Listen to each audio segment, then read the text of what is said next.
وهذا إنما يكون في الآخرة ولا يكون في الدنيا، إنما يكون في الآخرة. والقيام من القبور الله جل وعلا قال: ونفخ في الصور فصعق من في السماوات ومن في الأرض. صعق يعني مات، هذه نفخة الصعق، فيصعق كل من في السماوات والأرض إلا من شاء الله، قيل من الملائكة وقيل من الحور العين، كلهم ماتوا ولم يبقى أحد. ثم نفخ فيه أخرى. من اللي ينفخ؟ إسرافيل. الصور، معه الصور وهو القرن الذي ينفخ فيه النفخة الأولى فيموت من على وجه الأرض كلهم، ثم يؤمر فينفخ النفخة الثانية فيقوم الناس من قبورهم لرب العالمين، تطير الأرواح إلى أجسادها. النفخة الثانية. ثم نفخ فيه أخرى فإذا هم قيام ينظرون. قيام منين؟ من القبور، قومون من قبورهم. تشقق الأرض عنهم، يوم تشقق الأرض عنهم سراعا، تشقق الأرض عنهم ويخرجون من القبور ويسيرون إلى المحشر كأنهم جراد منتشر. تولى عنهم يوم يدعو الداعي إلى شيء نكر، خش عن أبصارهم يخرجون من الأجداث يعني القبور كأنهم جراد منتشر، يكسون الأرض من كثرتهم، مهطعين إلى الداعي، منقادين. ما يتأخر أحد، لا الكافر ولا المسلم، ما يتأخر أحد ولا يستطيع يتأخر، ويسرعون أيضا مهطعين إلى الداعي كأنهم جراد منتشر. وفي الآية الأخرى: يخرجون من الأجداث سراعا كأنهم إلى نصب يوفضون. نصب علم يذهبون إليه، يسرعون إليه، يسوقهم الملائكة ولا أحد يتخلف. وذلك أن الله سبحانه وتعالى إذا أراد بعث من في القبور أرسل عليها المطر. مطر ما هو مثل المطر هذا، مطر من السماء، نوع من المطر لا يمنع منه شيء، لا السقوف ولا ما يمنع منه شيء، ينفذ إلى الأرض ويدخل إلى الأجسام في القبور فتنبت مثل ما ينبت الحب، وتنبني الأجسام كما كانت. ومن آياته أن تقوم السماء والأرض بأمره ثم إذا دعاكم دعوة من الأرض إذا أنتم تخرجون. واستمع يوم ينادي المنادي من مكان قريب، ينادي مناد فيقول: أيها العظام البالية واللحوم المتمزقة والشعور المتفرقة، إن الله يأمركم أن تجتمعوا لفصل القضاء. فيجتمع الإنسان من الأرض، يجتمع بدنه، يجتمع كما كان، إلا أنه ما فيه روح، يجتمع حتى أنه لو مر عليه أحد يعرفه في الدنيا لقال هذا فلان، ما تغير منه شيء. ثم يؤمر إسرافيل فينفخ في الصور فتطاير الأرواح، لأن الأرواح مجموعة في الصور، تتطاير كل روح إلى جسدها، ثم يحيون ويؤمرون بالمسير إلى المحشر، يؤمرون بالمسير إلى المحشر، يقومون من قبورهم ويسيرون إلى المحشر، ثم يجتمعون في المحشر ويقفون على أقدامهم في ضنك وضيق وحر شديد، وتدنو منهم الشمس، تدنو الشمس من رؤوسهم ويأخذهم العرق والزحام الشديد، يعني لأنه يجتمع الأولون والآخرون في مكان واحد، في صعيد واحد، يجتمعون ويعرقون عرقا شديدا ويختلفون في العرق، منهم من يلجمه العرق ومنهم من يأخذ إلى نصفه ومنهم من يأخذ إلى ركبتيه إلى آخره. والوقوف 50,000 سنة، شاخصة أبصارهم، حافية أقدامهم، ليس عليهم نعال ولا، حفاة عراة ما عليهم ثياب، غرلا يعني غير مختونين، تعود القلفة التي قطعت تعود مكانها، غرلا، ويقفون في هذا المحشر. هذا الوقوف الطويل يجمعهم الله سبحانه وتعالى في هذا المحشر، الأولون والآخرون. نعم. ثم نفخ فيه أخرى فإذا هم قيام ينظرون. الله ذكر في القرآن 3 نفخات: نفخة الفزع في سورة النمل، ويوم ينفخ في الصور ففزع من في السماوات ومن في الأرض إلا من شاء الله وكلنا أتوه داخلين. هذه نفخة الفزع. ثم النفخة الثانية نفخة الموت، ونفخ في الصور فصعق من في السماوات ومن في الأرض إلا من شاء الله. النفخة الثالثة نفخة البعث، ثم نفخ فيه أخرى فإذا هم قيام ينظرون. 3 نفخات. يقوم الناس من قبورهم لرب العالمين. ومن آياته أن تقوم السماء والأرض بأمره ثم إذا دعاكم دعوة من الأرض، دعوة واحدة ما تكرر، ثم إذا دعاكم دعوة من الأرض إذا أنتم تخرجون. تدنو منهم الشمس حتى تكون بمقدار الميل، مقدار ميل. نعم. لكن أهل المؤمنون يكونون في ظلال، إن المتقين في ظلال وعيون، ما يحسون لا يحزنهم الفزع الأكبر، تتلقاهم الملائكة. فالمؤمنون في راحة في هذا اليوم. وكان يوما على الكافرين عسيرا، على الكافرين خاصة. فإذا نقر في الناقور عن الصور فذلك يومئذ يوم عسير، على الكافرين غير يسير. أما المؤمنون فيكون يسيرا عليهم ويكونون في ظلال. نعم. وفي ظل بارد. نعم. هذا الحشر عرفناه أنهم يحشرون في صعيد واحد، يسمعهم الداعي وينفذهم البصر، صعيد واحد متساوي ما فيه ارتفاعات وانخفاضات. ويسألونك عن الجبال فقل ينسفها ربي نسفا فيذرها قاعا صفصفا لا ترى فيها عوجا ولا أمتا يومئذ يتبعون الداعي لا عوج له وخشعت الأصوات للرحمن فلا تسمع إلا همسا. يقومون في هذا الصعيد المستوي الذي ليس فيه انخفاضات ولا ارتفاعات ولا جبال ولا شيء. نعم. وتنصب الموازين موازين الأعمال، وذكرها الله في القرآن: والوزن يومئذ الحق، من ثقلت موازينه فأولئك هم المفلحون، من خفت موازينه فأولئك الذين خسروا أنفسهم في جهنم خالدون. وقال سبحانه وتعالى: فمن ثقلت موازينه فهو في عيشة راضية، ومن خفت موازينه فأمه هاوية، وما أدراك ما هي، نار حامية. فالموازين ثابتة في القرآن، موازين الأعمال، توضع الحسنات في كفة وتوضع السيئات في كفة، فإن رجحت حسناته فاز ونجا وأفلح فلاحا لا شقاء بعده، وإن ثقلت سيئاته فإنه خاب وخسر.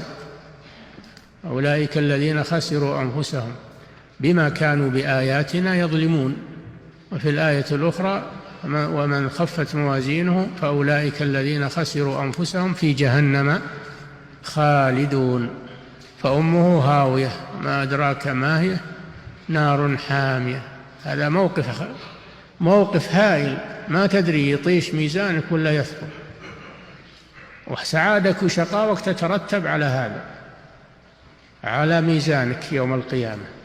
فتأهب هذا الميزان، وهو ميزان حقيقي له كفتان كما جاء في الحديث، له لسان وله كفتان، توضع فيه الأعمال في كفتيه.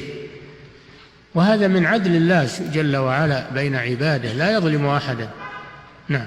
وتنصب الموازين وتوزن بها أعمال العباد. توزن بها أعمال العباد، توضع الحسنات في كفة والسيئات في كفة. نعم. وتنشر الدواوين. كذلك الموقف الثالث، الموقف الأول البعث من القبور، الموقف الثاني الحشر في الصعيد، والموقف الثالث الوزن، وزن الأعمال. الموقف الرابع تطاير الصحف التي كتبت فيها الأعمال، وكل إنسان ألزمناه طائره يعني عمله، طائره يعني عمله، ألزمناه طائره في عنقه ونخرج له يوم القيامة كتابا يلقاه، وفي قراءة يلقاه منشورا، اقرأ كتابك كفى بنفسك اليوم عليك حسيبا. أنت اللي تقرأه، هذا يقرأه عليك غيرك، يمكن يترك شيء، ولا أنت اللي تقرأه بنفسك. وإن لم تكن قارئا في الدنيا تقرأه يوم القيامة، تقرأ كتابك وتشوف ما سجل عليك. نعم. أما من أوتي كتابه بيمينه فيقول هاؤم اقرءوا كتابيه، يقول للناس شوفوا كتابي، فرح، يفرح به، يوريها الناس، هاؤم اقرءوا كتابيه إني ظننت، يعني أيقنت، معنى ظننت يعني أيقنت أني ملاق حسابي، يعني في الدنيا ظننت يعني أيقنت أني ملاق حسابي فاستعديت لذلك، فهو في عيشة راضية في جنة عالية قطوفها دانية، كلوا واشربوا هنيئا بما أسلفتم في الأيام الخالية يعني الماضية في الدنيا. وأما من أوتي كتابه بشماله فيقول يا ليتني لم أوت كتابي. الأول فرح وراه الناس، وهذا يقول ليتي ما شفت الكتاب، ليت ما رأيته من الهم والغم، ليتني لم أوت كتابي ولم أدري ما حسابي. يا ليتها كانت القاضية عن الموت، ليتي إني مت ولا جيت هنا ولا بعثت. يا ليتها كانت القاضية ما أغنى عني مالية في الدنيا، هلك عني سلطاني، عن الحجة، ما له حجة، ما له حجة على الله جل وعلا. ثم يقول الله جل وعلا خذوه فغلوه، يقول الله للملائكة خذوه فغلوه، إلى آخر الآيات. هذا مشهد من مشاهد القيامة في هذه السورة. نعم. وهو متكرر في القرآن. فأما من أوتي كتابه بيمينه فسوف يحاسب حسابا يسيرا وينقلب إلى أهله مسرورا. وأما من أوتي كتابه وراء ظهره فسوف يدعو ثبورا ويصلى سعيرا. وراء ظهره يعني يؤتى كتابه بشماله من وراء ظهره إهانة له والعياذ بالله. ولهذا يقولون إن بعض الطوائف الضالة إذا مات ميتهم يقطعون يده اليسرى، يقولون علشان أنه ما يلقى له يد يسرى يعطى كتابه بها، يعطى باليمنى، ما له إلا وحده، ما له إلا يد وحده. هنا كذلك مما يكون في اليوم الآخر حوض النبي صلى الله عليه وسلم، له حوض طوله شهر وعرضه شهر، ماؤه أشد بياضا من اللبن وأحلى من العسل، آنيته عدد نجوم السماء، الآنية الذي يغرف بها، من يشرب منه شربة واحدة لا يظمأ بعدها أبدا. ترد أمته عليه الحوض فيسقيهم صلى الله عليه وسلم، ويرد عليه أناس فيمنعون، فيقول يا ربي أمتي، فيقال له لا تدري ماذا أحدث بعدك، فيمنعون والعياذ بالله من ورود الحوض. الذين يحدثون في الدين ويبتدعون في الدين يمنعون من ورود الحوض. نعم. ومما يكون في القيامة موقف الحساب، يحاسب الخلائق يوم القيامة، حاسبهم الله جل وعلا. فالكافر يحاسب حساب تقرير، يقرر في أعماله الكفرية، حساب تقرير، ما هو بحساب موازنة بين الحسنات والسيئات، لأنه ليس له حسنات، وإنما يقرر بأعماله. وأما المؤمنون فيحاسبون على أعمالهم، لأن لهم حسنات ولهم سيئات.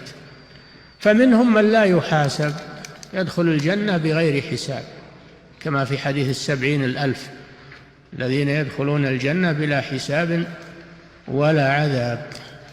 ومنهم من يحاسب حسابا يسيرا وهو العرض، فسوف يحاسب حسابا يسيرا وينقلب إلى أهله مسرورا.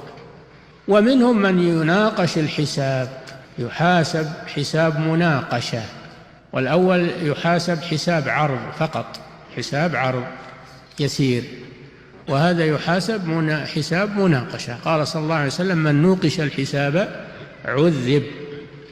نعم. بعد هذه الأهوال كلها فيه الصراط. الصراط منصوب على متن جهنم، على متن، والصراط هو الطريق، وهو ما يسمى بالقنطرة، يسمى بالقنطرة. تعرفون القنطرة أنتم، اللي تمد على وادي ولا على جبال ولا قنطرة، يمد هذه القنطرة على النار، على متن جهنم، على وسط جهنم. يمر الخلائق كلهم على هذا الصراط، أدق من الشعر وأحد من السيف وأحر من الجمر. يمر الناس عليه على قدر أعمالهم، تجري بهم أعمالهم فوق الصراط. فمنهم من يمر كالبرق الخاطف، ما يمديك تشوفه إلا هو رايح. ومنهم من يمر كالفرس الجواد، ومنهم من يمر كركاب الإبل، ومنهم من يعدو عدوى، ومنهم من يمشي مشيا، ومنهم من يزحف زحفا، ومنهم من يخطف ويلقى في جهنم. وهذا مذكور في القرآن. قال تعالى: فوربك لنحشرنهم والشياطين ثم لنحضرنهم حول جهنم جثيا ثم لننزعن من كل شيعة أيهم أشد على الرحمن عتيا ثم لنحن أعلم بالذين هم أولى بها صليا وإن منكم إلا واردها. كل الناس يردون جهنم، وإن منكم إلا واردها. متى يردها؟ على الصراط، كان على ربك حتما مقضيا ثم ننجي الذين اتقوا ونذر الظالمين فيها جثيا. هذا الصراط أهوال عظيمة، يعني كل هول أشد من الهول الذي قبله. فإذا تجاوزوا الصراط أوقفوا للقصاص، يقتص لبعضهم من بعض، اللي عليهم مظالم للناس واللي يقتص لبعضهم من بعض. فإذا هذبوا ونقوا أذن لهم في دخول الجنة. نعم. وأؤمن بأن الصراط منصوب على شفير جهنم يمر به الناس على قدر أعماله. نعم. ما تمر بنشاطك ولا شبابك ولا معك شيء يمضيك، لا، أعمالك، مالك إلا أعمالك هي اللي تعديك، هي اللي تعديك على هذا الصراط هذا. نعم. يمر به الناس على قدر أعمالهم. وأؤمن بشفاعة النبي صلى الله عليه وسلم. نقف عند هذا. هذا بعض أو أشد ما يكون من أهوال يوم القيامة وتفاصيل ما يكون في يوم القيامة. والله تعالى أعلم، وصلى الله وسلم على نبينا محمد. نعم. الله